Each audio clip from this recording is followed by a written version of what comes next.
So, Boogie, what you thinking? Nice.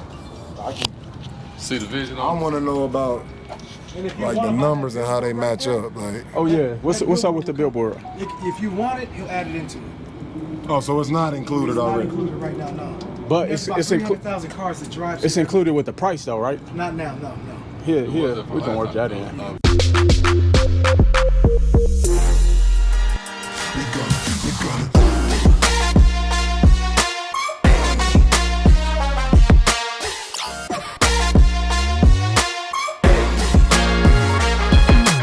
Only thing you would have to knock down walls to make. I would make these 2 bedrooms all day. Would you be open if he's ready? If he's willing to carry paper? If you carry the paper, absolutely. Okay. I can probably. You know what that means, Boogie?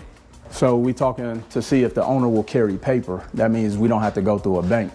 So let's say the owner will be like, give me $500,000 and you guys just pay me at X amount of dollars per month and y'all just pay me until he can either set it to a term for over 5 years, or he'll say I'll carry the paper for 30 years or however. So being able to do it like that, you don't have to deal with banks. Okay. Yeah, so it's a lot of creative ways to be able to get into these type of deals. So what would be, so say he did say that, what would be the better, say he did say over 5 years, or which would be the better option? Would So you let's- want it over a shorter amount of time or No, longer? you want it longer So because 30 years would be. well, maybe it don't even got to be 30, because here's the deal. Let's say he'll carry the paper at 5%. That's the best route to go, because right now the banks is gonna charge you 8%. And so if you can get it for him to carry for at least 5, and let's say the rates drop in the next 3 years, you can always go and refinance with the bank to the lower rate. So you don't even have to stay in it for the whole 5 years. Yeah. And it'll just be a negotiation. Yeah. Would he refinance it if No. the rates drop? No, because we would have an agreement on paper, because technically we're now on title, because everything is still through title. So now we can actually go to the bank and refi it at that dollar amount.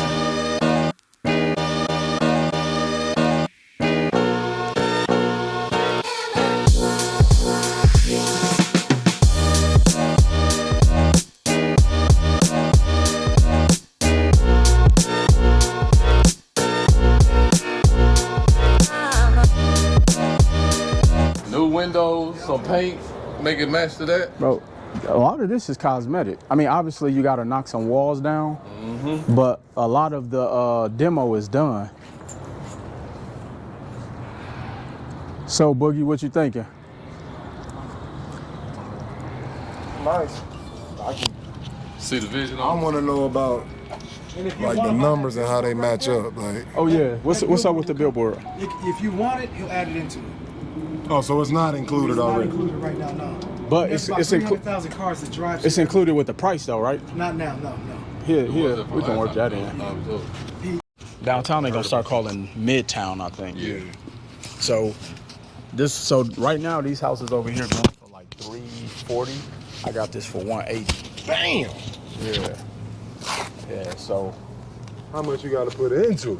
I'm gonna probably have to put about 80 or 90, but I'm gonna do a co-living where I'm gonna rent out the bedrooms through this pass split. And so we had pass split come out look at it. He was like, man, you can get probably $6,200 a month for this place. Yeah. What? How many rooms in it? It's 4 bedrooms, but we're gonna get 7 beds in there. So you paying? They paying per bed, per week. Even with the new areas coming, would it remain? If it's some older owners, but when we get in the back, you will see a lot of those houses, they've already like kind of updated and remodeled. Yeah.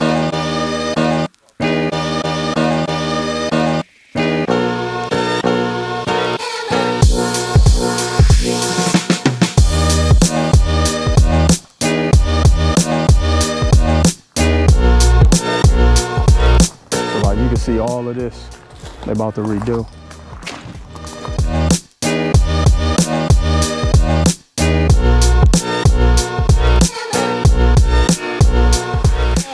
They actually cleaned it out a little bit in there. You can extend this a little bit too, guys. That's what I was thinking. This is like a perfect type of investment property. I could buy it at the 180 and turn around and sell it for 300, Right. as is, very next day. Or what could you do with the equity? Refi it, but I would do it after I fix it up, because the value will probably go to about 400. Correct. And so how I'm gonna do this property, and I've already talked to my lender, so I'm gonna pay cash for it, so I can, because the bank want a quick close, because the bank can't close in less than 30 days. And so once I close on it, then the bank is gonna come back and give me my money back, and then give me 100% for the rehab. So essentially the bank paying for the rehab costs. It won't even cost me. And why is that? Because of the amount of equity in the property. So Okay. this is an asset And you're for them. working off of that. Yeah, yeah. Use the equity as leverage. Mm-hmm. Okay. Yep. So it's a way for me to pretty much get into this deal with nothing out of pocket. I just got to put up the 180 for like maybe 30 days until the bank can close. And then they're going to give me my money back. That's it. It also helps with the banking relationship. And the banking relationship. Yep. Like, Is that kind of the hardest part about all this shit? Which part? relationship? The relationship with the bank? If you don't have the right relationships, yeah. Do you 'Cause go to one specific bank? Or if you got a good one, you stay with them. Because a lot of people, they just think, oh, let me go get hard money. And people don't know hard money, they're just real estate investors who, yeah, I put the money up on a deal because they know that statistically most people are going to lose the property. So they put money up on high risk deals. And so that's why you get a lot of people who are amateurs in real estate that only focus using hard money. Right. Because they know, the lender know, oh, okay, if Daniel doesn't complete this project, I'm taking it, and he's probably already completed the work. So now I'm getting the property on pennies on the dollar, because now the value is there because he done put in most of the work, but he can't cover the costs. And so how a hard money loan works is let's say I loan Daniel 100 grand on this property. No, let's say 200 grand on his property, and he can only borrow the money for 12 months. And his goal is to try to get it up to standard where he can either sell it or refinance it. And if he can't give me that money back, then at the 13th month, I get a balloon payment. He has to give me a balloon payment. So on that 200 grand I loaned him, he may be paying me $1,000 a month for 12 months. On the 13th month, he has to give me back 298,000. I mean, excuse me, 198,000. And if he can't do it, I'll take the property. And he's already done the work. Yeah, it's a cold game. That's why you got to know what you're doing on the banking side, and a lot of them Also, don't. most times when they do the work, they don't get finished. There's so many contingencies that happen within the 12-month period of trying to get a property up to speed. You know, you got to get permits, you got to get everything approved, all this other stuff. So if everything doesn't go to par Motherfuckers just quit. on that 12th month, and you know that balloon payment coming, They just walk away. You just walk away from it. And they take the property. They're real estate investors themselves. So they know how much it got And into whatever this you property. already put into it, they just keep it. Exactly. Fuck it. They usually gonna sell a property so they can. So that goes back to being able to collateralize your money. So for them to collateralize their money, they've did their analytics and they're like, oh yeah, this is a viable deal for me to put the money behind. Yeah, They sharks, bro. Hard money lenders are sharks. like a motherfucker. There's so many tricks. Whole time I'm thinking, hey man, just run your money up and go buy shit. Flip it and get your money back. That's what they It's make like it seem like. Daryl Strawberry and them. They probably had a plan, a goal, but they didn't have the right type of information. And they didn't have the right type of execution when it came time to execute the plan that they had. They may not have the right type of bankers, they may not have the right type of funding to rehab that place and redo it and everything else like that. And they was just like, man, we in over our heads. Sell it off to somebody else. Just walk away. Happen all the time, man. There's a lot of fundamentals when it comes, just like basketball. There's a lot of fundamentals that come to real estate. You can make it super complicated, but so just you get the fundamentals right, everything else is taking your time and moving right.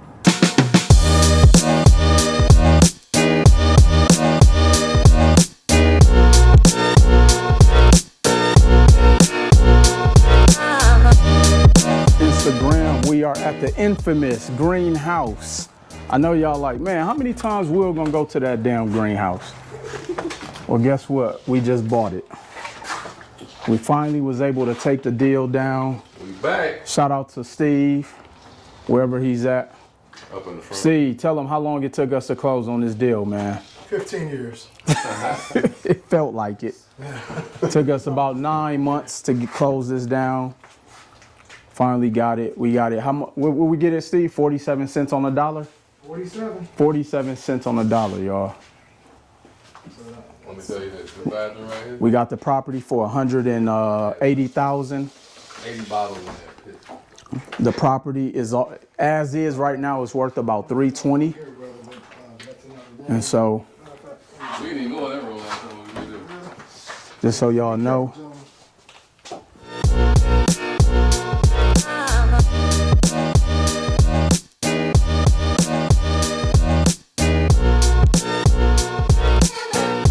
so right here, Boogie, we could turn this into a bedroom using pad split. So we can turn this into a bedroom and we can make 2 bedrooms possibly in there. So this is just 3 just right here plus the 3 back there. Oh, this kind of. Hey, Yeah. And they got it upstairs. And it's a upstairs. where the stairs at? We passed them. Pass them already.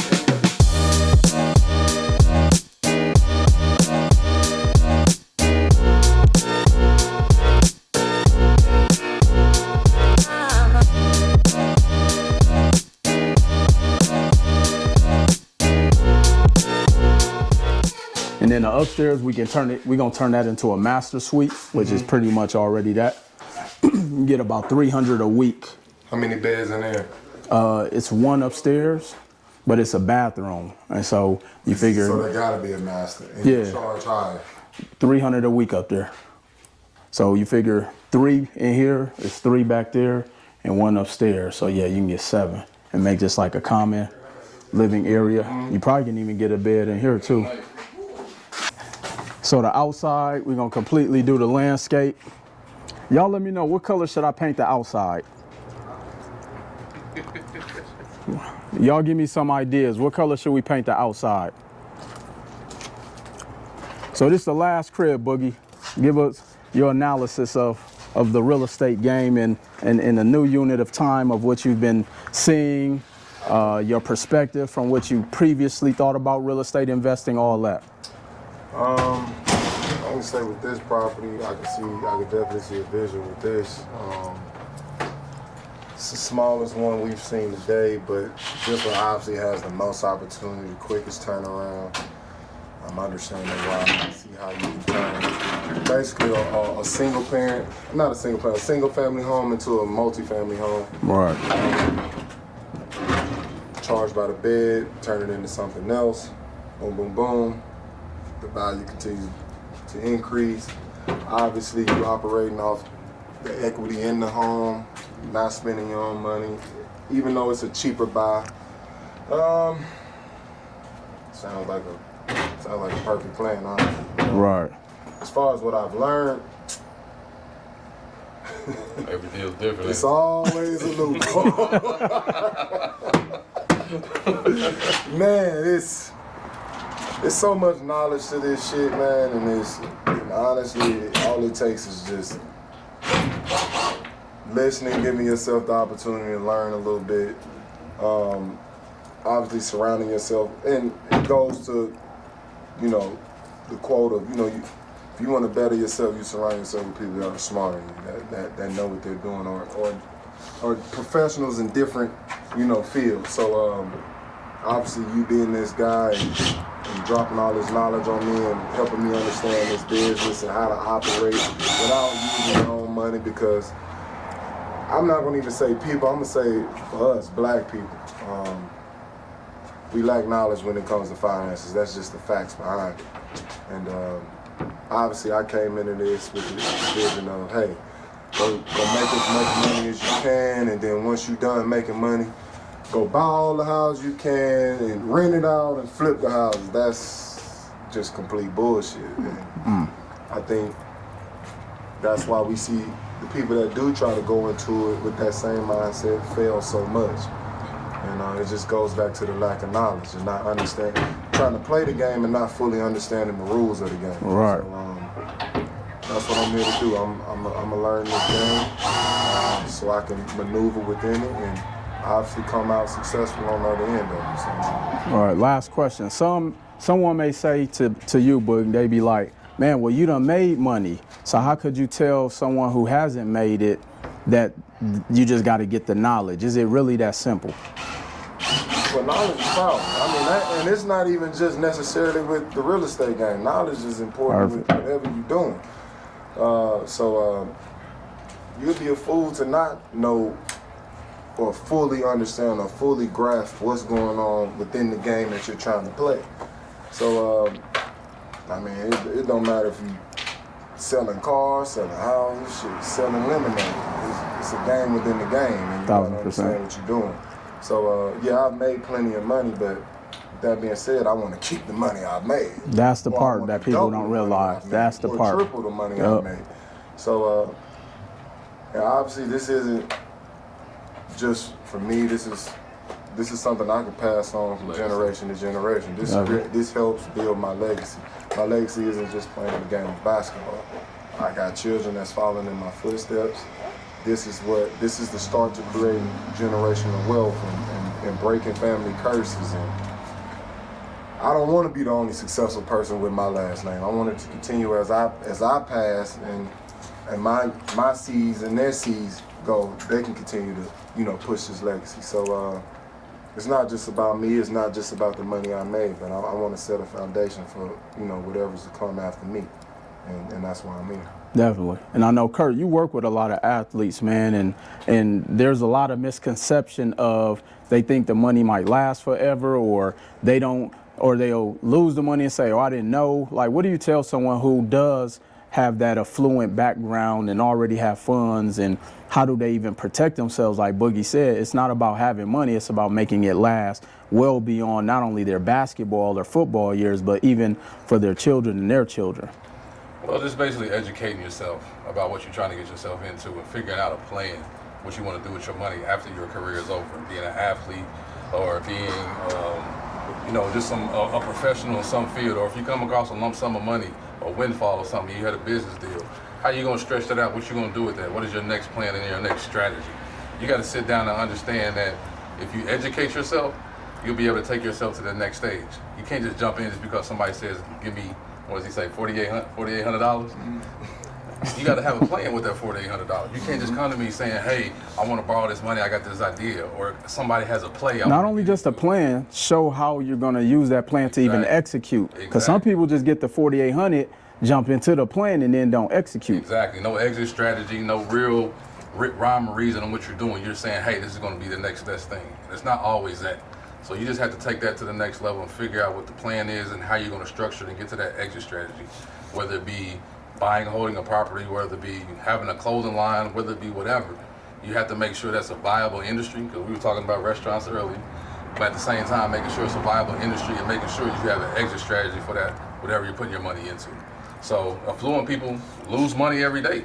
They give somebody, say, hey, I got 800, can you turn it into something for me? I got 5,000, can you turn it into something for me? Somebody, when I was a financial advisor, asked me, say, I got 100 grand, Kurt, can you flip this? I can't flip it in what? What can I do it to? You want me to put it into the stock market? That's going to be a long-term goal and strategy. It's not necessarily I'm going to flip this money over week strategy. So people have to understand to come to the table and make sure that you have a viable plan, what you're going to do. It's doable. This man has made a lot of money in his career, but also he's trying to figure out the next phase of his career. Whether that be TV, he's doing stuff now with Showtime Sports and everything else like that. But at the same time, he has another plan for the other money. Diversify your portfolio, but be educated about your portfolio. Definitely. And tell them we don't flip money, we grow money. We grow money over here. Just like that. And we don't want your money. That's another thing. We got our own money. Bill said all the time, we got our own money. You're right. We don't need your money. We don't need y'all money. Shout out to Steve, the #1 wholesaler in the country. Steve, tell them, man, you got deals from here to where? How far? Wisconsin, Chicago. We doing Chicago, Steve? Jamaica as well, yeah. Oh, man, we international now. Jamaica? So, Puerto Rico? Yeah. Real estate investing, I mean, it's amazing. And, just networking and meeting a lot of people from all over the world and the country. Real estate changed my life, I can tell you right now. And if you're hesitating about getting into it, you're missing an opportunity. Get with William Roundtree and the REI 90 team and get your career started, just take off. I mean, this is legacy, it's generational wealth building. it's a no-brainer. I mean, if you don't do this now, then when? Long story short, you know what? Just to make that power play, sit down with your family members and friends and come to an agreement and just get signed up and started. Hey, it's just like that. It's just like that. Look, I don't know what else to tell y'all. Y'all can keep hold on, let me turn this camera around. Y'all already know Daniel. Y'all say what's up to Daniel. Go blow up his Instagram page. Look, I don't know what to keep telling y'all. Are y'all gonna continue to sit on the sidelines and wait to see if other people buy up all of the houses on your block? Are you gonna continue to go in year after year saying that this is gonna be my year, and then you go into the next year doing the same thing you did the previous year? Or are you gonna make a decision to do whatever it is you gotta do to get to whatever level it is you're trying to get to? So y'all make sure y'all stay locked in. Again, we just closed in on this property, and I'll be sure to keep you guys updated once we start the rehab, because we're gonna document this entire process. And you never know, you might just see us on your channel, or your Discovery channel, or your HGTV station, because I got a lot of things that we cooking up over here. So y'all already know the drill. I'll see y'all at the top. Let's go.